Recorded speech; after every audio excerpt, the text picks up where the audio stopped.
Welcome back to Building on a Budget Models. Today we're looking at the second part of the double Beetle build with the Tamiya and Revell Cabriolet.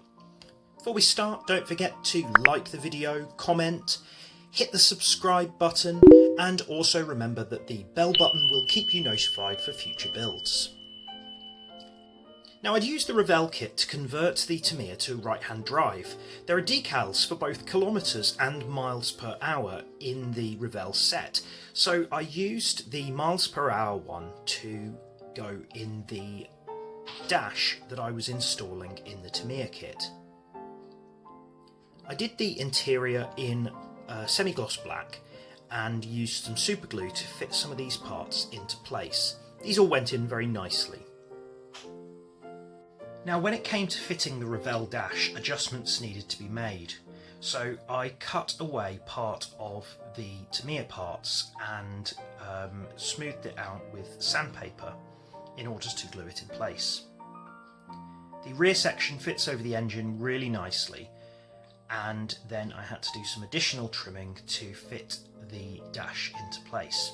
However, I don't recommend you do this because it affects whether the hinges from the bonnet will fit into place, as I'll show you in the next video. Now, the steering wheel needs to be changed as the 1970s version had this different one, so I borrowed a similar looking wheel from a Mini Cooper set that I have and then fitted into place. There is no position for the steering column to go, so this had to be fitted into place with super glue and then held into place with a clamp whilst it glued. The seats were all finished in this semi-gloss black, which gave a nice sort of vinyl leathery look, and these fitted quite nicely onto the little sort of supports. I'd already put in the gear stick and handbrake in the previous video, and the interior was simple but looked pretty effective.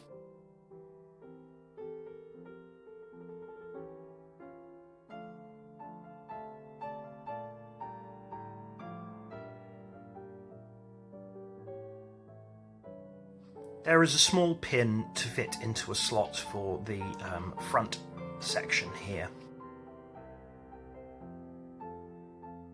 The door cards have some nice moulded detail, and I then mask off the orange section to leave the rest in semi-gloss black.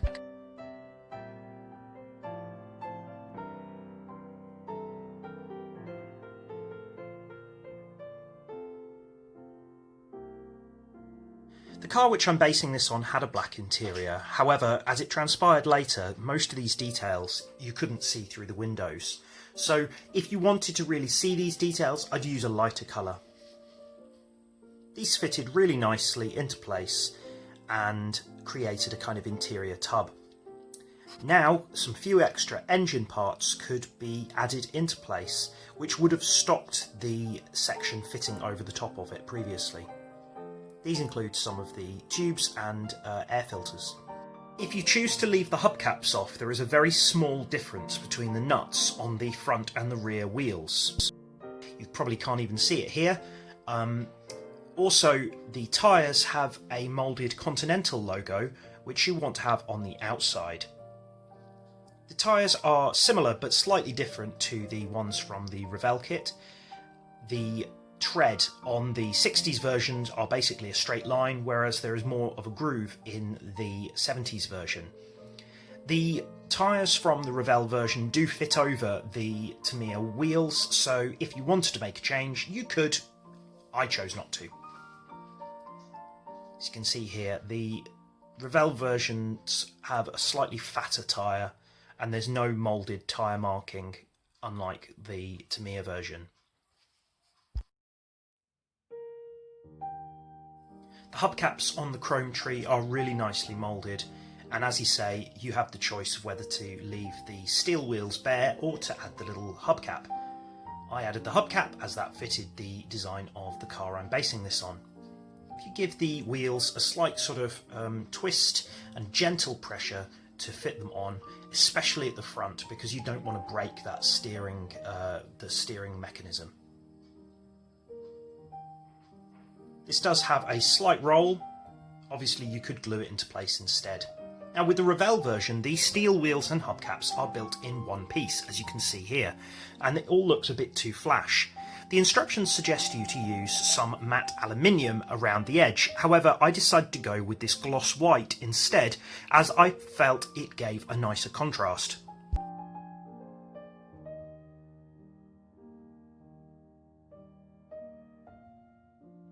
I used Revell Aqua Gloss White and a narrow brush, and it went on really nicely.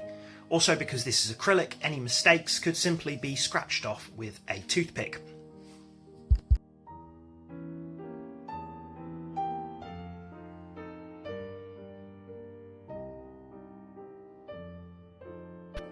The wheels were constructed of 3 parts, with this central part taking the place of the polycap.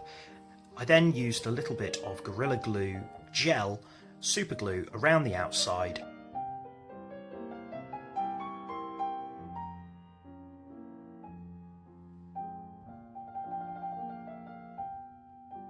Once you're certain that the wheels have glued together, they can simply be pushed into place into the tyre.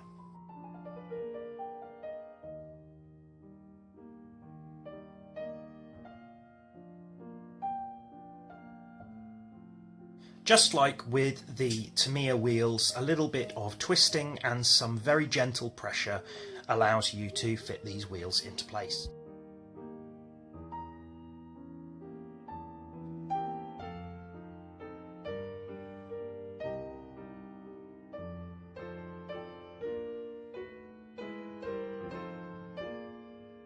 The seat parts are moulded into white. I gave them a light spray with some Tamiya white primer and then sanded off some of the flash. The front 2 seats are constructed of 3 parts and even include moulded seatbelt sockets, which is a really nice detail. On this side you can see the seatbelt sockets, and on the other side there is a little winder for lowering and raising the seat. I used some Revell semi-gloss light grey to give it a sort of pale vinyl look.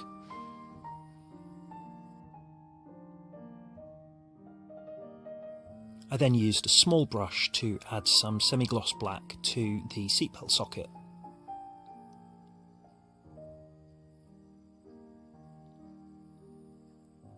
And a little bit of semi-gloss red on the end of a toothpick for the top of the seatbelt socket. The floor has got a couple of markings where you should drill if you want the car to either be right-hand drive or left-hand drive. The pedals go into these slots.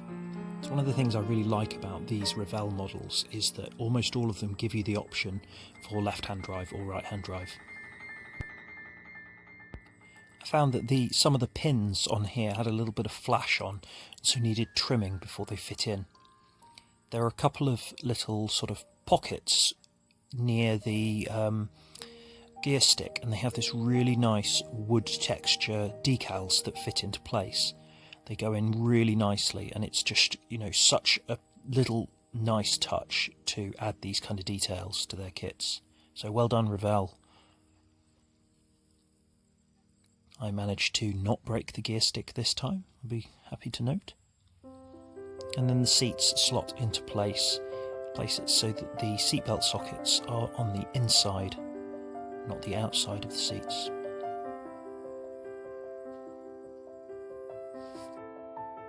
This section here has holes that need to be drilled, again if you want the car to either be right-hand drive or left-hand drive. Now, because I didn't use the steering wheel from the Tamiya kit, it meant that I had that left over. I actually think that it's a better moulding than the one from the Revell kit. It's finer and therefore will look more realistic. So I chose to use that. However, I wanted it to be white. I then used the same semi-gloss grey to do the door cards. I didn't use masking for this, I felt it went on quite well, and then used some matte black for the seat belts and a little bit of chrome paint for some of the details. I then used the same silver chrome paint. It's Tamiya X11 for some of the buttons and also for the steering wheel bar here. Although I did later go over this on the steering wheel with some Molotow chrome. There's a little Wolfsburg crest that goes in the centre of the steering wheel. The steering wheel is painted in the same TS pure white spray paint from Tamiya as the sides of the car.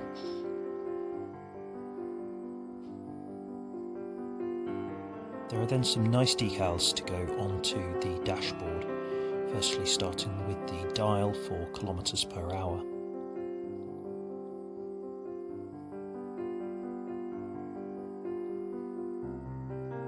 There's also a radio that goes in the centre and another decal which goes beneath this, which I had to look up on the internet to find out what it was. I thought initially it was a clock, but actually it's instructions on the direction of the gear sticks, as you can see in the picture here.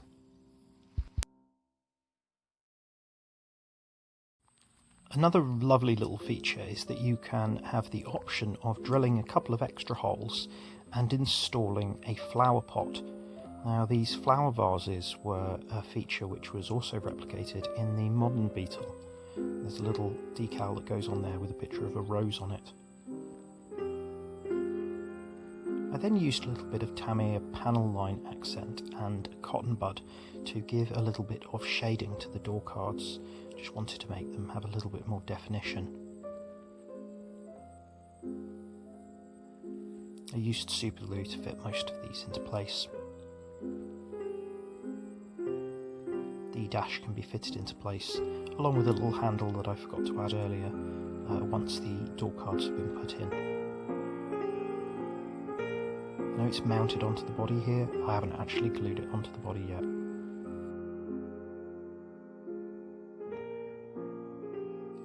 And there we have it. Two rather different interiors in these two cars. Here's the Tamiya. Obviously I have added some of the Revell parts to change the dashboard around, but the seat belts, the door cards, all these details are really nicely moulded, and this all slots together really easily. It's also nice to have the little spare tyre in the front. And yeah, the Revell, the seats with the headrests, slightly different, some really nice customisable touches on the dashboard in this one, and yeah, two kits that I can really recommend so far. In the next video we'll be putting some of the details onto the body. As you can see here, I did test, and you can put the wheel into the Revell version should you want to, but there it sits quite nicely into there. The wheels are similar. You can't really see the detail on the Tamiya here because it's painted black, but yeah, they are quite similar. Anyway, thank you very much for watching. Please like, share and subscribe, comment below, and I'll see you soon.